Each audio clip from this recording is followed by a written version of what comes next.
अर्थशास्त्र में जो राज्य का कार्यक्षेत्र है वो बहुत ही ज़्यादा विस्तृत बताया गया है, जिसमें प्रजा की भौतिक सुरक्षा, उसका लौकिक और पारलौकिक कल्याण के लिए विभिन्न प्रकार की गतिविधियों को संपन्न करने को राज्य के आवश्यक कार्यों में कौटिल्य के द्वारा इसको समाविष्ट किया गया है। और कौटिल्य ने राज्य के कार्यों के आयामों को सामाजिक, राजनीतिक, नैतिक, आर्थिक, धार्मिक सभी क्षेत्रों में शामिल किया है। कौटिल्य ने राज्य के कार्य क्षेत्र के जो विभिन्न पक्ष रखे हैं उनको हम इस रूप में देख सकते हैं। इसमें सबसे पहला जो कौटिल्य ने कार्य लिया है वह है प्रजा की रक्षा का कार्य, प्रजा रक्षण का कार्य, प्रजा को सुरक्षा प्रदान करने का कार्य। प्रजा को सुरक्षा प्रदान करने के कार्य को कौटिल्य के द्वारा राज्य के प्राथमिक दायित्वों में स्वीकार किया गया है। कौटिल्य का ये कहना है कि राज्य के अस्तित्व के अभाव में प्रजा में हमें अशांति और असुरक्षा की भावना देखने को मिल रही थी और मत्स्य न्याय की अवस्था हमें वहाँ पर विद्यमान दिखाई दे रही थी। तो ऐसी स्थिति में राज्य की जो उत्पत्ति है वो मत्स्य न्याय की उस दारुण अवस्था से प्रजा को मुक्ति दिलाने के लिए हुई है। तो यहाँ पर कौटिल्य ने सभी प्रकार के आंतरिक और बाहरी संकटों से प्रजा की रक्षा के कार्य को राज्य का एक अनिवार्य दायित्व, अनिवार्य जिम्मेदारी, एक एसेंशियल ड्यूटी के रूप में माना है। कौटिल्य ने प्रजा की सुरक्षा के कार्य को 3 संदर्भों में उसका वर्णन किया है। नंबर 1, राज्य में समाज कंटकों से और अपराधियों से बचाने का कार्य राजा का है। तो यहाँ पर जो समाज कंटक हैं, जो अपराधी हैं, उनको समुचित दंड दे करके प्रजा को विभिन्न प्रकार के अपराधों और हिंसा से बचाना तथा प्रजा के जीवन, संपत्ति और सदाचार की सुरक्षा का कार्य राजा का है। दूसरा जो मुख्य कार्य है राजा का वह है बाहरी आक्रमणों से प्रजा का बचाव करना। इस उद्देश्य की पूर्ति के लिए राज्य की सुरक्षा व्यवस्था को, राज्य की सेना को इतना मजबूत बनाना कि शत्रु आक्रमण करके प्रजा के प्राणों को, प्रजा की संपत्ति को किसी भी प्रकार का नुकसान न पहुंचा सके। राज्य से ऐसी परिस्थितियां उत्पन्न करने की अपेक्षा कौटिल्य के द्वारा की गई है कि बाहरी आक्रमणों का खतरा कम से कम उपस्थित हो। तीसरा जो एस्पेक्ट इसमें कौटिल्य के द्वारा लिया गया है वो ये है कि प्राकृतिक आपदाएं जो अक्सर आती रहती हैं, जिसमें हम अकाल, बाढ़, दुर्भिक्ष, महामारी, इन सब से भी प्रजा की हिफाजत करना, प्रजा को सुरक्षा प्रदान करना और उसके लिए स्थायी और तात्कालिक उपाय करने की जिम्मेदारी राजा की और राज्य की सौंपी गई है। तो यहाँ पर कौटिल्य ने प्रजा रक्षण का जो कार्य है उसे महत्वपूर्ण मानते हुए ही राजा को ये परामर्श दिया है कि वो यथासंभव युद्ध से बचने की कोशिश करें। बिल्कुल ही यदि अपरिहार्य हो जाए, युद्ध अनअवॉइडेबल हो जाए कि युद्ध से बचा ही नहीं जा सकता है, तो वो युद्ध तब करे जब प्रजा को न्यूनतम हानि की संभावना हो। दूसरा जो मुख्य कार्य कौटिल्य के द्वारा लिया गया है वह है जन कल्याण का कार्य, पब्लिक वेलफेयर का कार्य। कौटिल्य ने राज्य से और राजा से जनता के कल्याण के विभिन्न पक्षों से संबंधित गतिविधियों को निरंतर संचालित करने की अपेक्षा की है, उम्मीद की है और ये जिम्मेदारी एक तरीके से राजा को सौंपी है। यहाँ पर कौटिल्य ने जब वो राज्य के अस्तित्व की व्याख्या कर रहा है तब वो स्पष्ट रूप से ये मान करके चल रहा है कि राज्य जनता के लौकिक और पारलौकिक कल्याण के लिए ही अस्तित्व में है। तो दूसरी तरफ वो राज्य के द्वारा, राजा के द्वारा किए जाने वाले कार्यों की एक सूची बना करके राज्य के लोक कल्याणकारी स्वरूप की परिकल्पना कर रहा है, राज्य को लोक कल्याणकारी स्वरूप प्रदान करने की कोशिश कर रहा है। इसमें सबसे पहले हम ले रहे हैं, कौटिल्य ने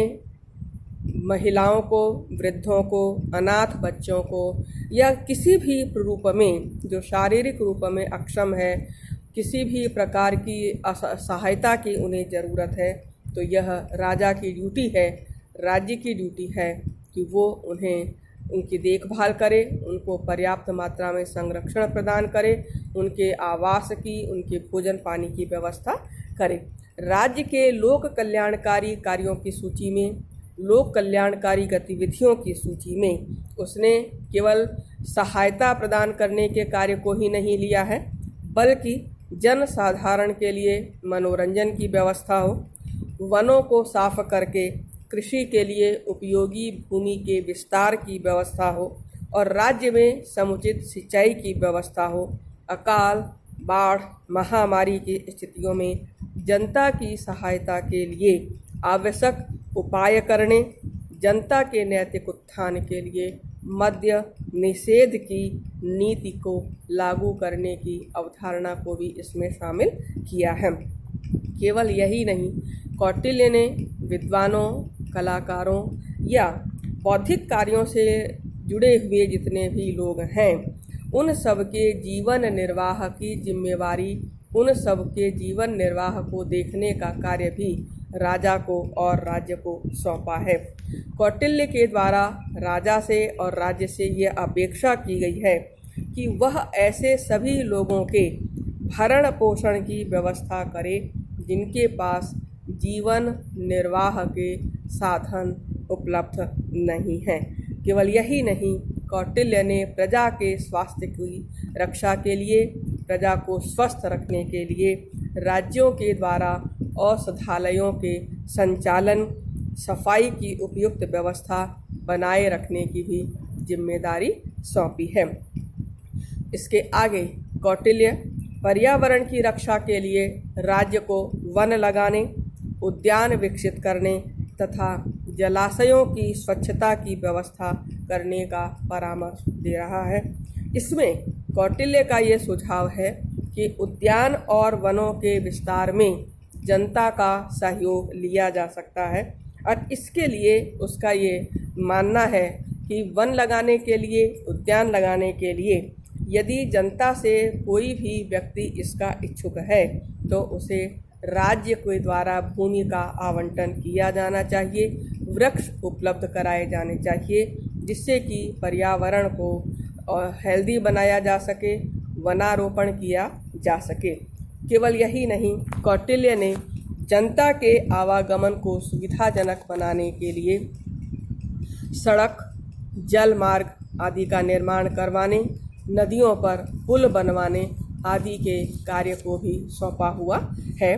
केवल यही नहीं, प्रजा के लिए, सभी वर्गों के लिए उपयुक्त आवास व्यवस्था किए जाने की भी बात कही गई है, वकालत करी गई है। तो कौटिल्य ने राज्य की गतिविधियों की इस लंबी चौड़ी सूची के माध्यम से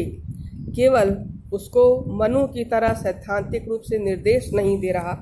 बल्कि वो अपने शासक को या शासक से ये उम्मीद भी रख रहा है कि सभी जुड़े हुए कार्यों को लेकर के इन कार्यों से संबंधित विभागों का गठन करके प्रजा के कल्याण की गतिविधियों को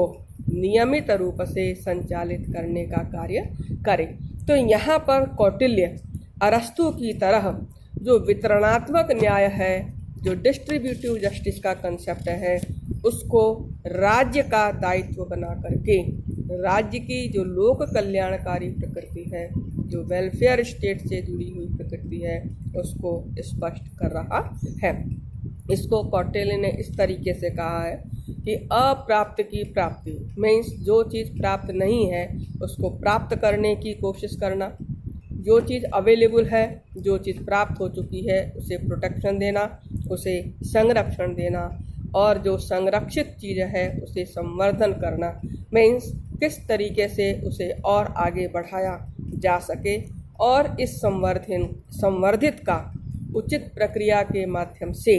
सुयोग्य व्यक्तियों में वितरण ही राज्य का प्रमुख कार्य है। कौटिल्य का ये स्पष्ट रूप से मानना है कि राज्य और राजा जनता में समृद्धि और कल्याण के प्रसार के अपने दायित्व की पूर्ति करने के पश्चात ही उससे कर प्राप्त करने का अधिकारी होता है। तीसरा जो कार्य कौटिल्य के द्वारा बताया गया है राजा का और राज्य का, वह है आर्थिक दायित्वों से जुड़े हुए कार्य, आर्थिक साधनों से जुड़े हुए कार्य, जिसमें ढेर सारे कार्यों को कौटिल्य के द्वारा शामिल किया गया है। इसमें कौटिल्य ने आर्थिक क्षेत्र में राज्य के अहस्तक्षेप का जो सिद्धांत है उसे रिजेक्ट कर दिया है, उसे स्वीकार नहीं किया है, बल्कि कौटिल्य ने राज्य से ये अपेक्षा करी है कि वो अर्थव्यवस्था को इस प्रकार से नियंत्रित और संचालित करे कि समाज में साधनों का अत्यधिक केंद्रीकरण न हो और जनता के सभी वर्गों के आर्थिक हित सुरक्षित रहें। कौटिल्य ने राज्य को विभिन्न व्यवसायों में लगे हुए जो लोग हैं उनकी गतिविधियों को नियंत्रित करने, उत्पादित वस्तुओं का मूल्य निर्धारित करने और किसी विशेष वाणिज्य या व्यवसाय में किसी व्यापारी के एकाधिकार को समाप्त करने आदि के माध्यम से अर्थव्यवस्था पर एक प्रभावशाली नियंत्रण रखने का परामर्श दिया है, सुझाव दिया है। कौटिल्य ने राज्य से एक ऐसी वाणिज्यिक नीति अपनाने की अपेक्षा की है जिसके द्वारा राज्य में व्यापार और वाणिज्य का प्रसार हो तथा जनता की आवश्यकता की वस्तुएं पर्याप्त मात्रा में, प्रचुर मात्रा में उपलब्ध हो सकें, जिससे कि जनता को किसी भी वस्तु के अभाव का सामना न करना पड़े। इसी आर्थिक पहलू के संदर्भ में कौटिल्य राजा को एक ऐसी कर व्यवस्था को अपनाने की सलाह दे रहा है जिससे कि व्यापारियों में उत्पादन की प्रेरणा भी बने रहे और वे इससे अनुचित लाभ हासिल न कर सकें। इसी प्रकार कौटिल्य ने राजा को ये परामर्श भी दिया है कि समुचित उपायों के द्वारा वो ये देखता रहे कि व्यापारी और व्यवसायी कहीं किसी प्रकार से प्रजा का शोषण तो नहीं कर रहे हैं। इसी प्रकार से कौटिल्य ने कृषि की उन्नति के लिए कृषकों की दशा में सुधार को राज्य का दायित्व माना है। कौटिल्य के अनुसार